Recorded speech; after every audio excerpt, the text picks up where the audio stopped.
গোপনে আর প্রেম চলবে না, প্রেম চলিবে উপেনে। গোপনে আর প্রেম চলবে না, প্রেম চলিবে উপেনে। গোপন কথা জানলে জানুক দশজনে, গোপন কথা জানলে জানুক দশজনে। তো ফাইনালি গায়েস আজকে এত বছর পরে এসে শিবির তাদের বাক স্বাধীনতা ফিরে পেয়েছে। তো সেই বিষয়ে পরে কথা বলবো। আগে কথা বলবো হচ্ছে এই প্রকাশ পাওয়ার পরে যে ফানি মিমস গুলো বের হয়েছে, আজকে সেটা নিয়ে কথা বলবো। তার পরবর্তীতে আপনাদেরকে শিবির সম্পর্কে জানানোর চেষ্টা করব। তো চলুন ভিডিওটি শুরু করা যাক। দীর্ঘ 15 বছর পর স্বৈরাচার পতনের পর ক্যাম্পাসে ছাত্র শিবির, সাদিক কায়েম সভাপতি, বাংলাদেশ ইসলামী ছাত্র শিবির, ঢাকা বিশ্ববিদ্যালয়। 15 বছর তারা অনেকটাই গৃহবন্দী ছিল। তাদের কোনো কাজকর্ম তারা প্রকাশে করতে পারতো না। তাদের প্রোগ্রামগুলো হতো কিভাবে? তাদের প্রোগ্রামগুলো হতো স্বল্প সময়ের মধ্যে। স্বল্প সময়ের মধ্যে তারা তাদের কর্মীদের ডাকতো। ডাকার পরে সেই স্বল্প সময়ের মধ্যে তারা তাদের সমাবেশ শেষ করে দিয়ে তারা যার ব্যাপার চলে যেত। তো এত বছর পরে এসে ফাইনালি তারা হচ্ছে যে স্বাধীনতা ফিরে পেয়েছে। দেখি তারপরে মিমস। আচ্ছা আচ্ছা, এটা হচ্ছে বাহুবলী মুভির একটা সিন। जो पूछा जाए उसका जवाब दो। कौन हो तुम? आपका क्रोध शांत होते ही मैं आपको सब আচ্ছা আগা বাড়ি শিবির সভাপতি, সাধারণ জনগণ ডক্টর माहिष्मती के ইউনূস। होने वाले सम्राट ডক্টর ইউনূস তাদের কাছে পরিচয় করে দিয়েছে। राजमाता शिवगामी देवी के प्रिय पुत्र আচ্ছা, ছাত্রলীগ সভাপতি যে ছিল তার ছবি এখানে দিয়েছে। আচ্ছা, শিবির সভাপতি है भी था संसार जिससे उस काल के संधारक वीरों के वीर সাইদ আব্দুল্লাহ, আসিফ নজরুল। আচ্ছা, अमरेंद्र बाहुबली আত্মপ্রকাশ করা শিবির সভাপতি। আচ্ছা, ছাত্রকর্মী, বামপন্থী, শাহবাগী ছাত্রকর্মী। বাহ, মানে সবাই একদম আত্মসমর্পণ করার জন্য একদম প্রস্তুত শিবির নাম শোনার পরে। এটা হচ্ছে বেদালা মুভির একটা সিন। আচ্ছা, সমন্বয় বৈষম্য বিরোধী ছাত্র আন্দোলন। সমন্বয় আসল পরিচয় হচ্ছে সভাপতি বাংলাদেশ ইসলামী ছাত্রলীগ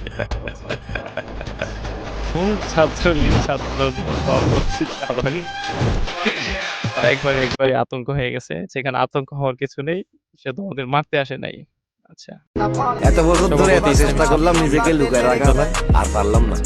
আপনাদের কারণে বাইরে আসতেই হইলো আমার। আমি খুবই বড়ই হতাশ। এতদিন আত্মগোপন থাকার পরে আজকে এইভাবে প্রকাশ্যে আসার মজাটাই অন্য রকমের। ছাত্রলীগ, ছাত্রদল, শাহবাগী, বাম সমন্বয়ক, বৈষম্য বিরোধী ছাত্র আন্দোলন। কিছুই পাস নাই, আমার আসল পরিচয় পাইলে তুই খারায় মুইতা খারায় দিবি, বহনের টাইম পাবি না। এই দেখাই তোরে, ঠিক। লাইট অফ কর, লাইট অফ কর। লাইট জ্বালা। সভাপতি বাংলাদেশ ইসলামী ছাত্র শিবির প্রকাশ্যে আসার যে বিষয়টা, মানে একদম আতঙ্কা, একদম চমকে গেছে মানুষ। শিবির দলটা হচ্ছে একটা পজিটিভ একটা দল, আমি আগে বলি নেই। কারণ হচ্ছে শিবির নিয়ে ভয় পাওয়ার কোনো কিছু নাই। কারণ একটা সময় ছিল যখন শিবিরকে নিয়ে প্রচলিত একটা কথা ছিল যে শিবির হচ্ছে রক কাটা, তারা ধরে ধরে মানুষের রক কাটে। এটা একদম ভুয়া একটা কথা। এটা যখন আওয়ামী লীগ সরকার ছিল 2007-8 সালে, 2007-8 সালে আওয়ামী লীগ সরকার আসার পরে তাদের কাজকর্ম শিবিরের সাথে একেবারেই মিলত না। তার পরবর্তীতে দেখা যাইতেছে কি তারা মানে তাদের কাজকর্মগুলো শিবিরের সাথে বনে না বিধায় তারা শিবিরকে একেবারে নিষিদ্ধ করে দেওয়ার চেষ্টা করছে। শিবির দেখা যেত নামাজ পড়তেছে, নামাজ পড়ার মধ্যে তাকে ধরে নিয়ে এসে বলতেছে সে হচ্ছে শিবির, তার সাথে অস্ত্র-টস্ত্র আছে, তারা মামলা-টামলা দিয়ে দিছে। অস্ত্র-টস্ত্র মামলা দিয়ে জঙ্গি বলে আখ্যায়িত করা হয়েছে। তারপরে হচ্ছে মানে বিভিন্নভাবে অত্যাচার-টর্চার করা হয়েছে এই শিবিরের উপর। কিন্তু সত্যি বলতে শিবির অতটা খারাপ না। মানে যে দলগুলো হচ্ছে আল্লাহপন্থী, সেই দলগুলো কখনো তাদের দলের স্বার্থের জন্য, নিজের স্বার্থের জন্য কাজ করে না। তারা সবসময় আল্লাহ এবং তার রাসূলের স্বার্থের জন্য কাজ করে যায়। আল্লাহর দ্বীন এবং রাসূল সাল্লাল্লাহু আলাইহি ওয়াসাল্লামের আদর্শ দুনিয়াতে প্রতিষ্ঠা করার লগ্নেই তারা কাজকর্ম করে যায়। তো সেই ক্ষেত্রে আ সরকার আসার পর থেকে তাদের কোনো বাকস্বাধীনতা না থাকার কারণে তারা গোপনে প্রোগ্রাম করত। কিন্তু এখন যখন সরকার পতন হয়ে যায়, পতন হয়ে যাওয়ার পরে তারা আস্তে আস্তে তাদের নিজেদের প্রকাশ্যে আনে। শিবির এমন একটা দল, আমি যতটুকু জানি শিবিরের মধ্যে সে মানুষ হচ্ছে কি আপনার সভাপতি হতে পারে না। তারপরে হচ্ছে সহসভাপতি হতে পারে না, সেক্রেটারি হতে পারে না। উপরের কর্মকর্তা যারা আছে তাদের সিদ্ধান্ত হচ্ছে তৈরি হয় হচ্ছে গিয়ে আপনার এইসব সভাপতি, ইউনিয়ন ভিত্তিক সভাপতি, ইউনিয়ন ভিত্তিক সেক্রেটারি, তারপর জেলা পর্যায়ের সভাপতি, রাজনৈতিক দলগুলো এরকম ছিল। আপনি বইসা রয়েছেন, আপনাকে ডাক দিয়ে বলতেছে, "আয় তোরে এই ইউনিয়নের সভাপতি বানাই দিব, তোরে ইউনিয়নের সেক্রেটারি বানাই দিব, ছাত্রলীগ দলের সভাপতি বানাই দিব, তারপর হচ্ছে ছাত্র দলের সভাপতি বানাই দিব, তাঁতি দলের সভাপতি বানাই দিব, তাঁতি দলের সেক্রেটারি।" এরকম ছিল। কিন্তু শিবিরের মধ্যে এরকম নয়। শিবির হচ্ছে তারা যাকে টার্গেট করবে, যাদের কাজকর্ম তাদের কাছে অ্যাকুরেট মনে হবে, তাদেরকে তারা টার্গেট করবে এবং তাদেরকে তারা বেছে জ্ঞানীদেরকে বেছে তারা হচ্ছে আপনার সভাপতি, সেক্রেটারি এরকম বানায়। তাদের একেকজন লোক এত বুদ্ধিমান হয় যে, কারণ তাদের শিবিরের মধ্যে একটা সবথেকে কমন বিষয় হচ্ছে যে আপনার পড়ালেখা জানতে হবে, পড়ালেখা করতে হবে। পড়ালেখার বাইরে আপনার কোনো কাজ নাই। যদি ছাত্র শিবির হন আপনি, আপনার হচ্ছে পড়ালেখার থাকতে হবে। তারপরে হচ্ছে আপনার দৈনন্দিন রুটিন থাকতে হবে। আপনি কত ঘন্টা পড়তেছেন, কত ঘন্টা ইসলামিক বই পড়তেছেন, কত ঘন্টা কোরআন পড়তেছেন। এগুলো একটা রুটিন থাকে তাদের। এগুলো রুটিন প্রতিনিয়ত তাদের কাছে প্রতি মাসে এগুলো জমা দিতে হয়।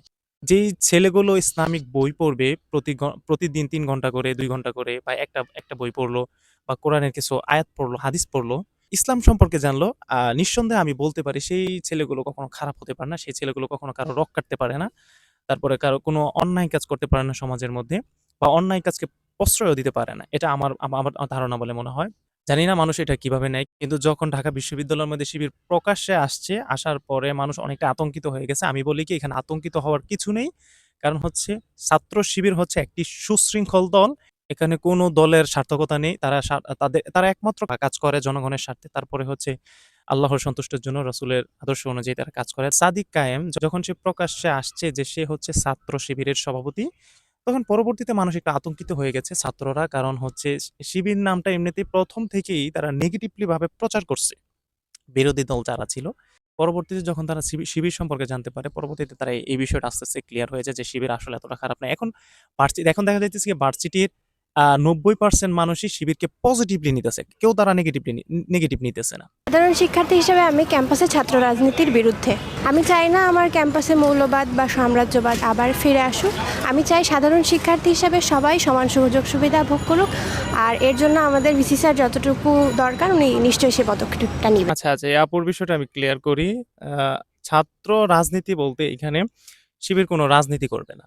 যে শিবির তাদের মানুষের অধিকারটুকু ফিরিয়ে দেওয়ার চেষ্টা করবে। আমি আগেই বলেছি যে শিবির নিজের স্বার্থের জন্য কাজ করে না, বা দলের স্বার্থের জন্য কাজ করে না। সে কাজ করে একমাত্র আল্লাহ ও তার রাসূলের সন্তুষ্টির জন্য।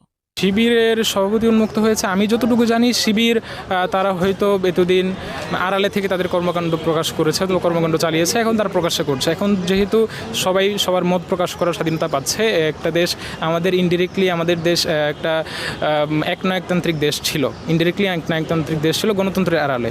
এখন যেহেতু গণতন্ত্র আবার ফিরে এসেছে, সবাই সবার মতো কথা বলতে পারছে, প্রত্যেকটা রাজনৈতিক দল তাদের মত প্রকাশ করতে পারছে, সুতরাং শিবির একটি নিষিদ্ধ রাজনৈতিক দল নয় অথবা ছাত্র সংগঠন নয়। কেন তারা আত্মপ্রকাশ করবে না? তখন হয়তো তারা তাদের বা বিভিন্ন থ্রেটের কারণে তারা আত্মপ্রকাশ করতে পারে না, এখন তারা আত্মপ্রকাশ করছে এবং আত্মপ্রকাশ করবে, এটা স্বাভাবিক। কিন্তু বিপক্ষে অনেকে আবার যারা রাজনৈতিক দলের লোক রয়েছে তারা আবার রাজনীতি থাকতে চায়, অর্থাৎ এটা তাদের স্বাধীনতা ব্যক্তিগতভাবে। তো ছাত্র রাজনীতি ওদের দৃষ্টিতে যেহেতু তাদের অধিকার, এটা থাকতেই পারে। বিগত ১৫ বছর যেভাবে আমরা অভিজ্ঞতা হয়েছে ছাত্র রাজনীতির ব্যাপারে, ওই কারণেই আমরা সাধারণ শিক্ষার্থী যারা আছি তারা ছাত্র রাজনীতির নিষিদ্ধ ব্যাপারে বলছি। এই যে আমি আগে বলেছিলাম যে মানুষ রাজনীতিটাকে এমনভাবে দেখছে বিগত এই ১৫ বছরের ভিতর, যে এখন তারা রাজনীতির নাম শুনলেই ছাত্ররা হচ্ছে ভয় পায়, যে তারা রাজনীতিতে ফিরে যেতে চায় না। এখন যারা রাজনীতি করছে তারা হচ্ছে এখন রাজনীতি চায়। কারণ হচ্ছে তারা দেখা যাইতেছে কি, একটা মানুষ যদি কোনো কিছুতে অভ্যস্ত হয়ে যায়, সেই দিকে চলার চেষ্টা করে। তো যেহেতু আগে রাজনীতি একটা ভয়াবহ রূপ নিচ্ছে, বিশেষ করে ক্যাম্পাসের মধ্যে, ভার্সিটির মধ্যে, তো সেই ক্ষেত্রে ছাত্ররা একেবারেই এখন চাইতেছে না, রাজনীতিমুক্ত চাইতেছে, রাজনীতিমুক্ত ক্যাম্পাস চাইতেছে। তারা চাইতেছে তারা তাদের নিজের মতো স্বাধীনভাবে চলাফেরা করবে ক্যাম্পাসের মধ্যে, সেখানে কোনো রাজনৈতিক দল থাকবে না। সবার একটাই ভয় কাজ করতেছে, বিগত যেই এই দলগুলো ছিল, যেমন ছাত্রলীগ, ক্যাম্পাসের মধ্যে তারা যেরকম অত্যাচার নির্যাতন চালাইছো, তো তাদের মধ্যে একটা ভয় ঢুকে গেছে। কেমন ভয়? যে এখন যদি শিবির যদি সেই দল জায়গাটা নিয়ে নেয়, তাহলে হচ্ছে তারাও তাদের মতোই তাদের উপর অত্যাচার জুলুম করবে।